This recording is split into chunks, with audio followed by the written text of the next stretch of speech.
What's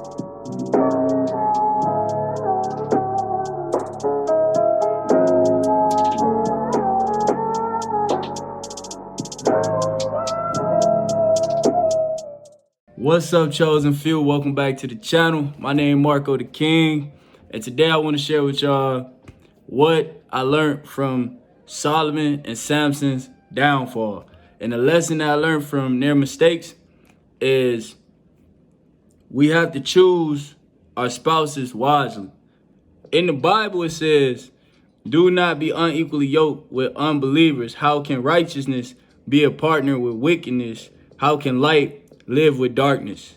And it also says, "Be not deceived. Evil communication corrupts good manners." And I find that to be true because if you think about it, imagine a believer in a household with a non-believer, right? They'll probably bump heads and get into heated arguments and have disagreements almost every day, just based around the fact that, one is living godly and living with morals, and the other one don't want to live that way. The non-believer not going to want to adopt the same habits as the believer, right? So that would cause heated arguments and just disagreements, which would lead to a stressful relationship with grief, and sadness, right? And another thing that's likely to happen is the believer will run the risk of having to compromise their spiritual beliefs to please the non-believer, right? And if that happens, then the believer will run the risk of being led astray from their God into doing evil and ungodly things, right?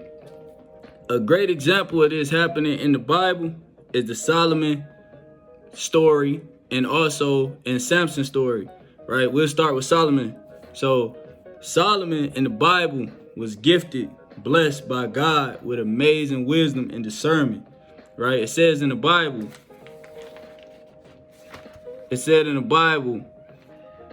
God said to Solomon in the Bible, "I give you a heart so wise and discerning that there has never been anyone like you until now, nor after you will there be anyone to equal you," right? And just to let y'all know, Solomon was the one who wrote Proverbs.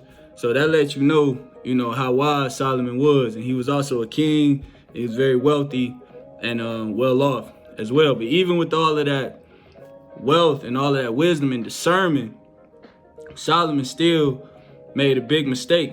And that mistake was that he chose to marry unequally yoked, meaning ungodly wives. In the Bible, it says Solomon had 700 wives, princesses, and 300 concubines. And the Bible says, as Solomon grew old, his wives turned his heart after other gods, and his heart was not fully devoted to the Lord his God. And he even made sacrifices to those other gods as well. And Solomon had to face some big consequences for choosing to marry these unequally yoked spouses that led him astray and to disobey God. God said to Solomon, "Since this is your attitude and you have not kept my covenant and my decrees, which I commanded you, I will most certainly tear the kingdom away from you and give it to one of your subordinates," right? So in Solomon's case, him marrying and getting involved with these unequally yoked, ungodly spouses led to him turning astray from God and disobeying God. And that led to him losing his whole kingdom. And Solomon was a king, so losing your whole kingdom is a pretty big deal. Later on in the Bible, Solomon went on to write that everything was meaningless, a chasing after the wind. Nothing was gained under the sun. He went on to say, "Fear God and keep his commandments, for this is the whole duty of men." So yeah, as you can see, Solomon was very regretful for, his actions and what he had did. And, another example in the Bible of someone making this similar mistake was Samson, right? So Samson in the Bible was gifted by God with amazing strength, and he got his strength from his hair, right? And then Samson ended up getting tangled up and involved with a unequally yoked woman, and he got blinded by her attraction or by love, and ended up telling her his secret of where he got his strength from, which was in his hair, right? And then she deceived him and betrayed him and told his enemies where he get his strength from. And then that ended up costing him his life, right?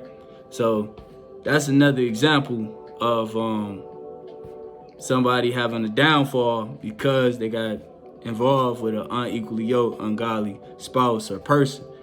So yeah, those are two stories of two people in the Bible who made that mistake, and because of it, they had to face some big consequences, right? Also in the Bible, it was a lady named Jezebel, and she was very evil and ungodly and manipulative, and she seduced and deceived and caused a lot of people to fall and turned a lot of people astray from God, right? And that's why in the Bible, in Proverbs 31, it mentions something about how charm and beauty can be deceiving. But the fear of the Lord, but a woman who fears the Lord, she is to be praised. Right? And if this mistake can cause Samson to lose his life and then cause Solomon, one of the wisest men in the Bible, to disobey God and turn astray from God and then lose his kingdom, then I believe that this is definitely a mistake that us as Christian men and Christian women should try to avoid, right? And that's the message for today. Hopefully y'all enjoyed it. If y'all did enjoy it, feel free to give the video a like, a thumbs up. And if you haven't subscribed to the channel, subscribe to the channel so you can be a part of the Chosen Few family and you can be notified once I release new videos, all right? Until next time, y'all stay blessed, stay encouraged. Peace, love, salute.